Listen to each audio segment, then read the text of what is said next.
le monde, bienvenue dans cette nouvelle vidéo. C'est bientôt la fin, il reste plus qu'une semaine avant leur adoption à tous. Je me sens assez nostalgique et je voulais vous faire part de ça du coup et faire des petites vidéos récapitulatives du coup tout au long de la semaine de chaque chaton et Kiwi bien sûr. On commence par Kiwi. Comme vous le savez peut-être, je suis fan de Kitten Lady, que vous pouvez voir sa vidéo juste ici.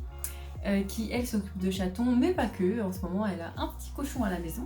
Du coup moi aussi étant fan de chats en règle générale et de chatons encore plus, j'ai décidé d'être bénévole dans un local du coup où je nourris et soigne des chats et des chatons. En arrivant à la période de l'été, il y a toujours énormément de besoins d'aide puisque du coup les chats ne sont pas stérilisés, les chats non plus, et ça amène du coup des portées non désirées qu'elles laissent sur le bas-côté, etc. Et c'est là qu'intervient la jolie Kiwi qui s'est fait trapper du coup à ce moment-là enceinte. Et ils ont dit c'est trop imminent, on peut pas avorter, donc faudra la garder comme ça. Et c'est là que j'interviens moi. J'arrive au refuge, j'avais envie d'être famille d'accueil et je la vois et je me dis c'est la mienne. Vous la connaissez cette histoire. Donc je passe. Je l'amène à la maison. Donc à ce moment-là elle était enceinte, mais les semaines passent et moi on m'avait dit c'était imminent, c'était dans la soirée quoi. Et du coup, je commence à m'inquiéter et je commence à me dire que potentiellement ce serait une grossesse nerveuse ou des choses comme ça, et je commence à me sentir mal. Et puis c'était la période des vacances, je m'empêchais de partir en vacances en me disant si elle accouche quand je suis pas là, enfin bon, bref. J'avais besoin de savoir. Donc un vendredi, on a fait une échographie, j'étais très stressée. Alors je sais pas si vous savez comment ça se passe l'échographie, mais on la prend vraiment comme un bébé, donc comme ça. Et après, du coup, ils mettent le petit gel sur son ventre et ils regardent. Et ils ont dit, il y en a au moins 4. Et suite à ça, donc la vétérinaire a dit, cette fois-ci c'est imminent. Bon, 3 semaines après, elle n'a toujours pas accouché. Et en fin de compte, un soir, à 1h du matin, j'entends miauler comme jamais. Elle sautait sur la poignée de la porte. Je vais me lever, je vais aller voir ce qui se passe parce que je le sentais mal. J'arrive avec un plaid parce que il faisait froid. Du coup, je me mets par terre avec le plaid et elle vient sur moi. Elle avait l'habitude de venir sur moi, de poser son ventre sur mon ventre. Et moi, je ressentais tous les petits bébés qui étaient là. J'avais l'impression d'être moi aussi d'être enceinte de chaton.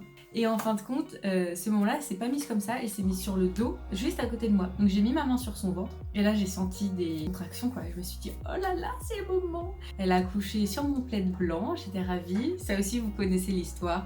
Et voilà, s'en est suivi 4 magnifiques chatons et une super maman. Vraiment, elle était très agréable envers ses petits. Et aussi envers moi, puisque je vous avais raconté aussi cette histoire. Elle venait m'apporter ses petits bébés. Dès que je venais, elle me les mettait dans la main ou elle me les mettait à côté de moi.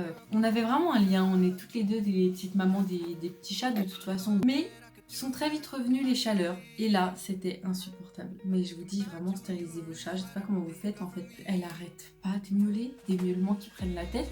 C'est interminable, elle fait que ça de toute la journée, super désagréable. J'arrivais, elle me mordait, elle m'attrapait les pieds, je pouvais pas faire 2 pas en plus, enfin vraiment, on n'a pas été copines à ce moment-là. Le jour de la stérilisation est arrivé, je l'ai récupérée, adorable, elle était dans les vapes, elle est venue sur moi, elle s'est endormie, elle s'est affalée quoi sur moi et depuis elle est trop adorable. Elle est redevenue comme avant quand on était super copines. Je pouvais pas espérer mieux qu'une chatte sociable, mais là c'est encore mieux. Enfin elle est câline, elle est joueuse et elle va beaucoup me manquer. Elle a pas été encore adoptée, c'est la seule pour l'instant. Elle est jolie, elle est agréable, elle est tout ce que vous voulez. Et il lui manque plus qu'une famille pour la vie.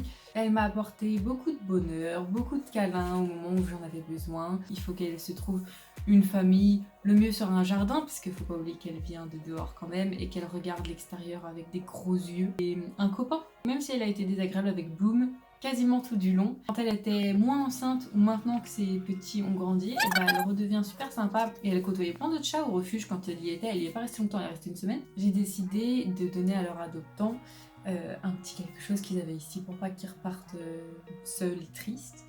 Et du coup pour la Kiwi, sans hésiter, il a l'air un peu dégueu parce que franchement elle l'a mis partout. Mais c'est ça, c'est une petite souris, un petit écureuil qui était de base au bout d'une canne. Bah, elle l'a saigné, elle a mangé les oreilles. Ce qu'on voit.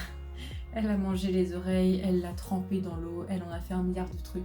Ils en feront ce qu'ils voudront, mais je lui laisse son petit doudou quand même. J'espère que cette petite vidéo vous a plu, ça va être ce genre du coup toute la semaine. Demain on va parler de Mino. Abonnez-vous!